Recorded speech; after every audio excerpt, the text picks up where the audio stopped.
प्रणाम मित्रों, मेरा नाम आंचल है। स्वागत है आपका एक नए ब्लॉग में। माताश्री है तैयार, मैं भी हूँ तैयार। और देखिए कौन रह गया, आपको पता ही होगा हम लोग कितने लोग जाते हैं। और मेरी बहन भी है तैयार। तो चलिए, आप भी क्यों पीछे, चलिए मेरे साथ। मैं जहाँ जाती हूँ आपको भी अपने साथ प्रयास करती हूँ अपने माध्यम से आप सबको भी जोड़ने का।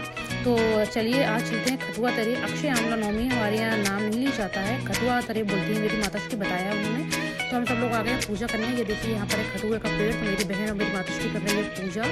तो बहुत ही पावन महीना होता है कार्तिक का। दिन प्रतिदिन पूजा होती ही रहती है।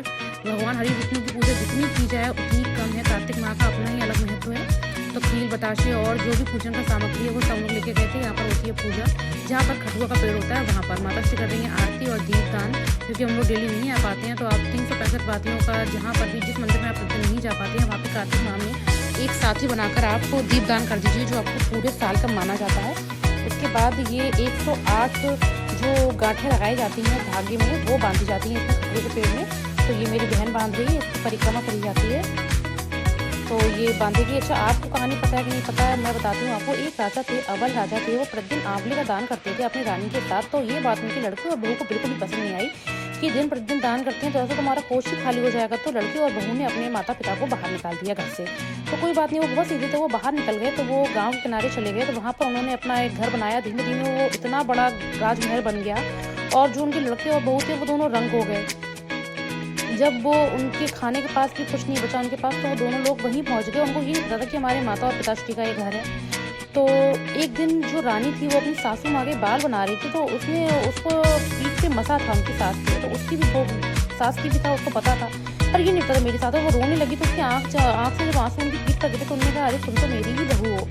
तो उन्होंने उन दोनों को माफ़ कर दिया। तो उन्होंने ये बताया कि ये जो है दान करने से कभी कोई चीज़ बढ़ती नहीं है, बल्कि दिन प्रतिदिन बढ़ती है। ऐसी अक्षय आमला नवमी की महिमा।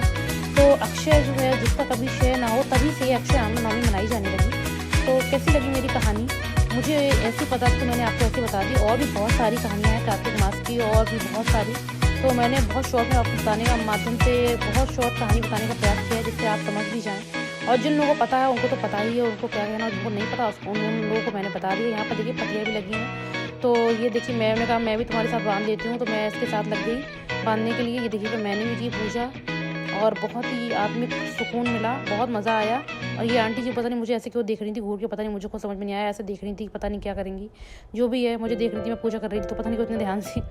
उसके बाद हम लोगों ने बिछाया बिछौना, क्योंकि आंवले के पेड़ के नीचे जो है यहाँ पर परिवार भोजन किया जाता है। सभी लोग लेके गए थे। यहाँ पर बहुत सारे फर्श भी बिछे थे, पर हम लोग जहाँ पर भी जाते हैं तो अपना साथ में अपना बैग बिछाने वाला लेके जाते हैं। और जो भी सामान होता है वो अपने संग लेके आते हैं। मतलब हम लोग मंदिर में कोई भी कूड़ा वो नहीं करते हैं, जिससे कि साफ स्वच्छ रहे। उसके बाद सब्जी पूड़ी हम लोगों ने खाई। मैंने तो इसकी हाथ से खा ली। मैंने कहा तुम ही खिला दो, तो इसने मुझे अपने हाथ से खिला दी। यहाँ पर खाना बहुत शुभ होता है, आप लोग भी हमेशा जाइए। अब मैंने आपको बता दिया, जो लोग जाते हैं वो तो बहुत ही अच्छी बात, जो नहीं जाते वो अब जाने लगी है।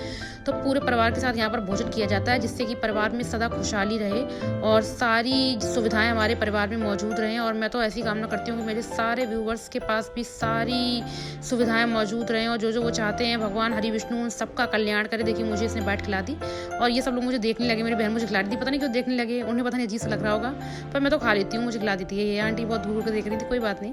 और ये हम लोगों के सुकून के पल। आप भी बोलिए जय हरि विष्णु की। मिलेंगे नेक्स्ट वीडियो के साथ। Thank you so much for joining.